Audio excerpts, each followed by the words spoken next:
poong nariyan na, tuwirit ihanda sa kaniya, pagtubos niya'y makikita.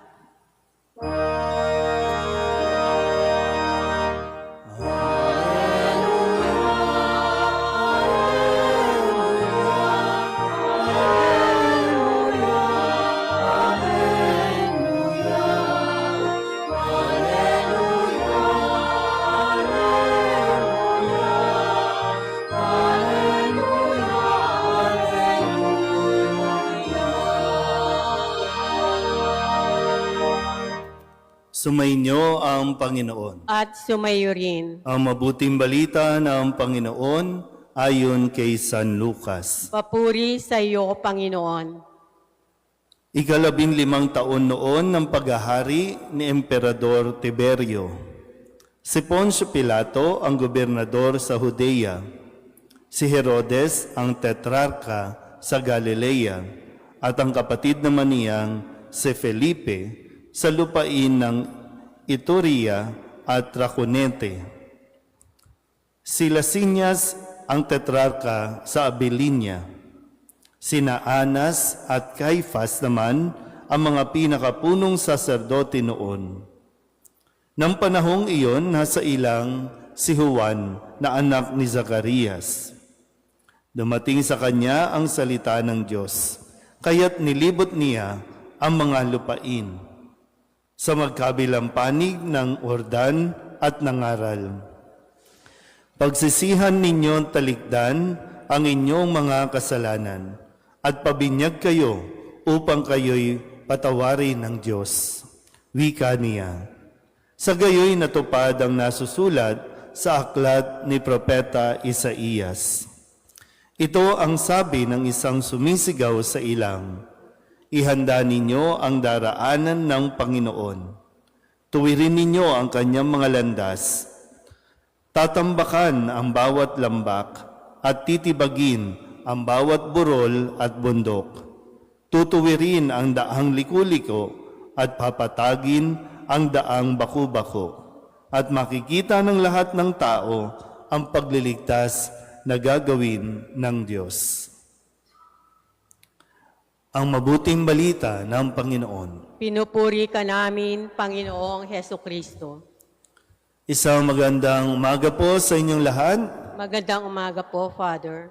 Tayo po ay nasa 2 linggo sa panahon ng pagdating ng Panginoon sa ating paglalakbay tungo sa pagdiriwang ng pagsilang ng ating Panginoon. Muli, may dalawang pagdating tayong pagdiriwang at aasahan. Yung kanyang unang pagdating, ito yung atin pong ipagdiriwang na araw ng Kapaskuhan. At yung kanyang ikalawang pagdating, yun yung inaasahan natin na nawa makarating na o nawa maranasan na natin ang pagdating ng Panginoon. Kaya tayo po ay pinaghahanda. Handa na ba? Alam ba natin yung panawagan sa atin kung saan tayo dapat at kung paano tayo dapat naghahanda?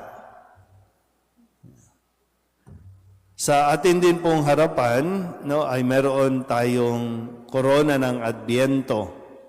Mayroong 4 na kandila, sumisimbolo sa 4 na linggo nating paglalakbay.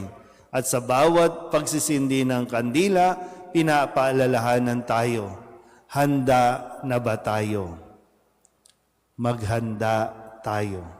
Pero yung paghahanda ay sinasabi sa atin, katulad ng paalala nung nakalipas na linggo, nung sindihan ng unang kandila, ang kandila ng pag-asa. At kapag nauunawaan na natin paunti-unti kung ano yung dapat nating gawin, ibig sabihin talagang mayroon tayong pag-asa. Ano ang sinabi sa atin ni Jesus na nakalipas na linggo? Tiyakin ninyo na sa ating paghahanda, hindi maubos, hindi magumon sa katakawan at paglalasing. Katakawan sa pamimili ng mga material na pang-decorate, panghanda, pagsasaayos, paglalasing ng kung ano-ano mga inaakala natin magpapasaya sa araw ng Kapaskuhan. At lalong-lalo na, huwag natin ibuhos ang ating mga isipan sa mga alalahanin. Kasi marami tayong inaalala no, na kailangan ganito, kailangan ganon, para pagdating ng Pasko, masaya, kailangan bago. Hindi tayo magkakaroon ng bagong kasiyahan o bagong karanasan kung hindi magbabago ang ating pananaw, ang ating mga pag-uugali. Sabihin nyo nga sa katabi ninyo, magbago ka na. Kasi kung katulad pa rin nung nakalipas na taon, paano ba tayo mag-celebrate ng Pasko? Kung ganun pa rin, na naranasan mo, parang walang nangyari. Napagod lang tayo, nalasing lang tayo, parang walang nangyari. Nabusog lang tayo, pero walang nangyari. So ngayon, kung hindi mo makikita yon, hindi pa rin tayo natuto. Pero kung napapansin mo, nagmamature na tayo, tumatanda na tayo, totoo nga, hindi talaga nakadepende doon ang kasiyahan na gusto natin maranasan sa Pasko.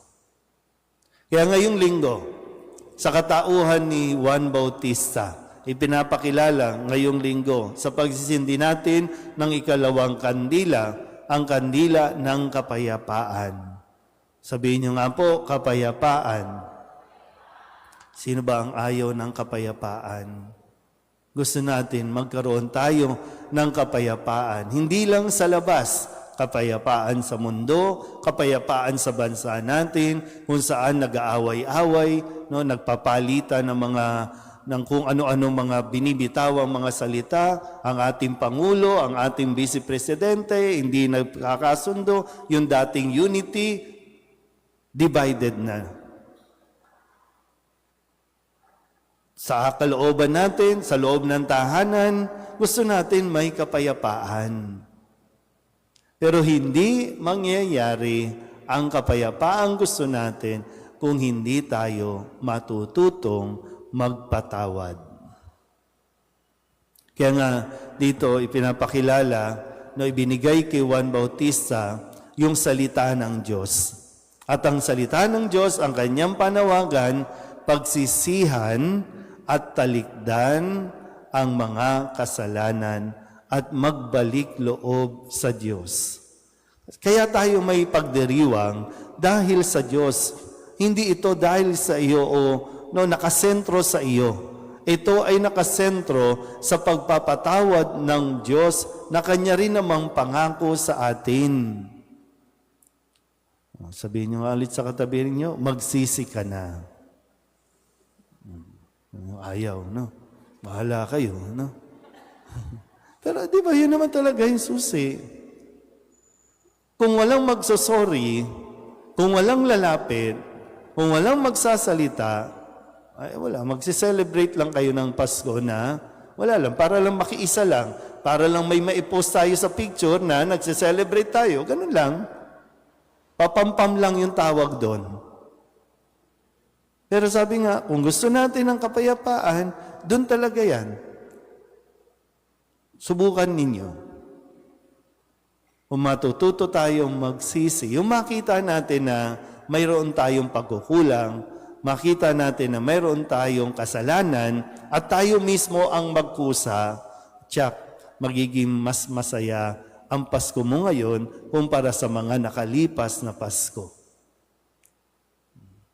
Kung hindi kayo kumbinsido, bahala kayo. Mababaon lang kayo sa utang sa paghahanda ng kung ano-ano sa Pasko.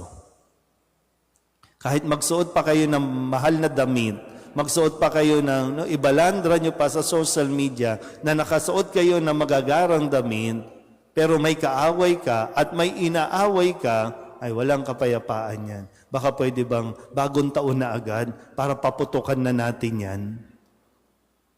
Para mawala na yung mga negative vibes natin. Pero ito ay binibigay sa atin.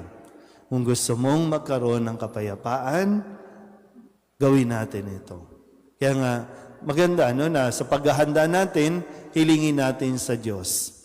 na magkaroon tayo ng lakas ng loob.